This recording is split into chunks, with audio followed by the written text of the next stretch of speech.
And good morning, Central New York, and welcome to the 2011 Boilermaker Road Race right here on News Channel 2. I'm Steve McMurray. And I'm Kristen Copeland. Thanks for joining us. We have more than a dozen cameras all along the course. Now, thousands of runners are lining up right now on Culver Avenue, also known as Earl C. Reed Way, named after the founder of the race. Don Shibben and Megan Koskovich will check in from there very shortly.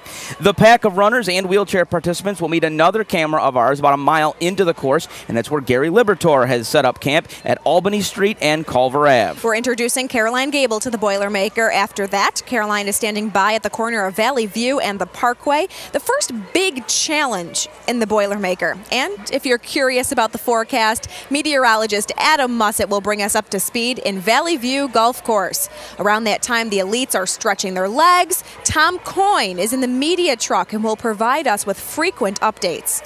Dave Delachase is stationed on Burstone Road. It's mile 6 of the 15K and also the start of the 5K. Dave will be our eyes and ears out there. In fact, we'll check in with him in just a couple minutes. And while the runners are racing toward the finish, Gary Libertor will be racing to his next post. We'll see him again on the corner of Whitesboro Street and Champlain Ave. Just a mile to go before the best 15K in the country comes to an end. Caroline will check in from Court and York Streets, and then the big finish. There you go. You have heard it, folks. That is the gunshot that starts off the 2011 5K Boilermaker race. As you mentioned, the first year it is considered a race, and the first year it is being timed. You can see all the faces. There's the giant banana I was talking about earlier. I get such a big kick out of that there. Well, there's some, like we said, runners of all ages here. You're seeing everyone from kids to seniors taking part in this, and I'm sure there's people who've done this for years and years, and this is a somewhat old hat, but regardless, whether it's new to them or whether they've been doing it for a while, you can see that they're excited about doing it. The crew down here cheering these runners on, giving them the final leg. It makes you wonder, is this person a normal 15K runner? You never know, because he kicked it out in 16:38 unofficially for the 5K. 16:38 unofficially. And there they go. I mean, check out the speed right here. It's really, really amazing. There they go. Good morning, Central New York. I'm Jason Powlis alongside my broadcast partner, James O'Brien. Jimmy, welcome back to Utica. Good to see you again. My pleasure, Jason. I'm very happy to be here. All right. You know what? We're here. We're ready to go. It's a special day here in Utica. The 2011 Boilermaker Road Race. We're just minutes away from the start of the 15K road race. And I tell you what, before we get to all the thousands of runners, we got to talk about this elite field, Jim. It's an outstanding group of runners, and they're led by 2009 Boilermaker champion, 4th place finisher last year, Ridawayne Harufi. Let's take a look at this elite field really quick. The top 3 guys in this group are guys that we're looking forward to possibly running 1, 2, 3, possibly. Here they are right here. Peter Kamas and Shadrach Koskeg, but Harufi could be the guy to beat this year. I think you're entirely correct there, Jason. Harufi, obviously the winner in 2009. He's been running very well on the roads this year, so I think we've got to say he's a marginal favourite, but I don't think he's overwhelming. I think Peter Kamas, Shadrach Koskeg are the guys who are really going to challenge him. 10 seconds away now, as you can see the clock ticking down. 7, 6. They're going to pull out, and it's going to be an unbelievable race here. And they're off on the 2011 Boilermaker Road Race. What a sea of people, 13,000 strong, Jim. And they're going to have a great day to do it with temperatures in the low 60s, very low humidity. Yeah, absolutely. The conditions are perfect, Jason, as they were here last year. I mean, we've seen all kinds of conditions here over the years. Often it's very hot, very humid, but in the last couple of years, it's been a really wonderful days for road racing, as it is this morning. I think humidity is at 10%, which is very, very low, so the runners will certainly like that. And as you see, it's a real sea of running humanity out there. 13,000 runners. It's the maximum field. They capped it out, so it's a full field for the 15K here this year. All right, you're looking at the start of the 2011 Boilermaker Road Race. There's still about a good 6 minutes before they get everybody across that start line. There's your friends, there's your neighbors, there's your average Joes out there running. There's a great stat here, Jim. 30% of the 13,000 runners are first-time runners. That's an amazing number. Wow. Got the lead runners. They're on the Parkway right here. They're going to be coming up on our turn onto Valley View, so we'll have another shot of them there. But this is a beautiful shot along the Parkway. They're getting ready to make that turn onto Valley View. Right now we're at Albany and Culver.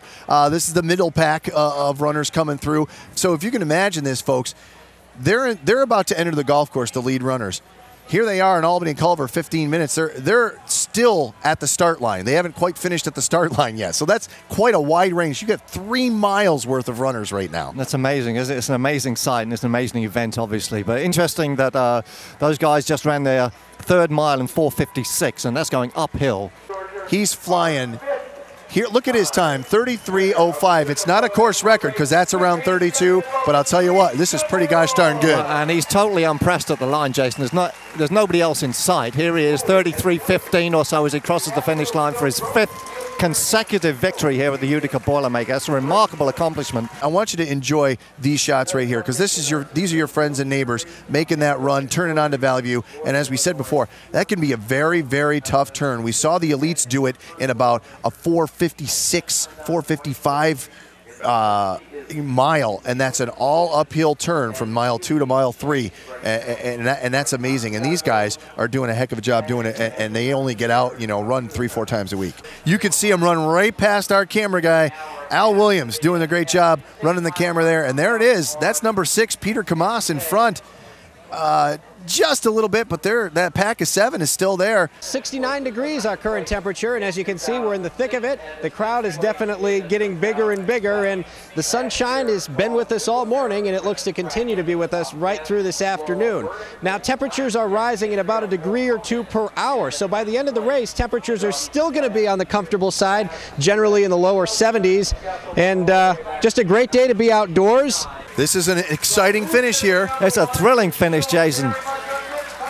Peter Kamas in the lead. It looks like Harufi, the 2009 winner, right on his heels. Is he going to make a move, Jim? Harufi looks very, very composed. There he goes. There's the move right there. Harufi he made knew exactly what he was doing. He outkicked him. Ridawayne Harufi wins the 2011 Boilermaker. Alice Timbalili, the 2011 female champion of the Boilermaker, 48-42. And that looks like Zemedkin right behind him, so they went 1-2. Now we're at the point where a lot of the faces we're seeing are all very familiar faces.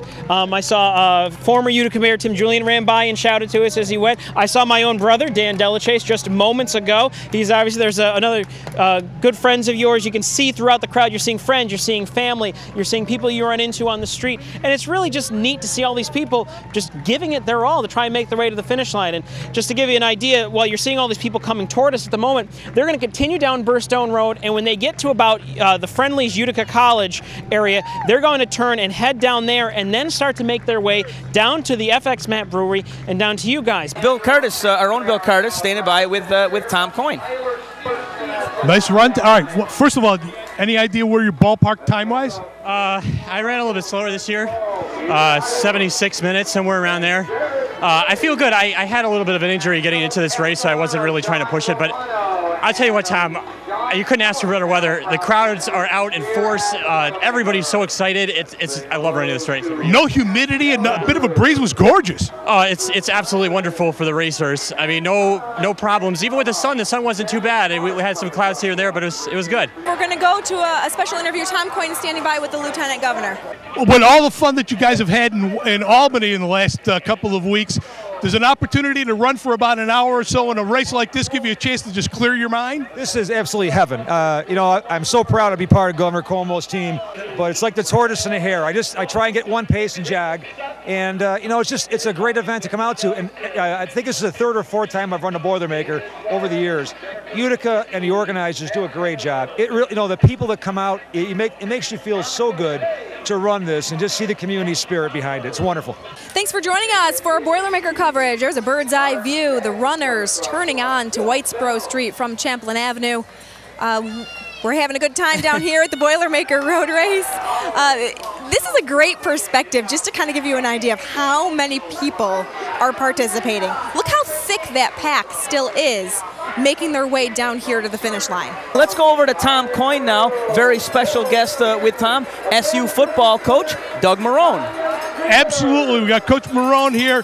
Coach did not run this year because you had surgery. I had surgery a couple days ago, but I was trying to get back, but my doctor told me absolutely not. But, you know, to be a fan now, I've had both perspectives, ever the runner and then really as a fan, and they've both been an unbelievable experience for me. So when they make that turn onto Whitesboro Street, they know that they are in the home stretch, and that is a wonderful feeling to have, because I'd argue that the toughest part of the course is over. That the two toughest parts, I would say, are going into Valley View and going up Burstone Road. Now, the most difficult part, obviously, after this is that, you know, you've already run now 8 miles, so you're out of gas. Right.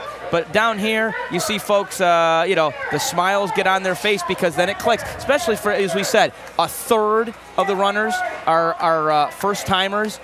There's nothing like this. I mean, maybe if you've run the 5K, okay, you know what the finish line's all about. But if you've never run either of them and you get to that point right there, boy, there is nothing like it. Thanks for joining us. You're looking live at the post-race party for the Boilermaker Road Race. A lot of people down here this year behind the FX Mat Brewery. So congratulations to all of the finishers. We are still here live at the finish line, however, waiting for your friends and neighbors to cross the finish line for the best 15K in the country.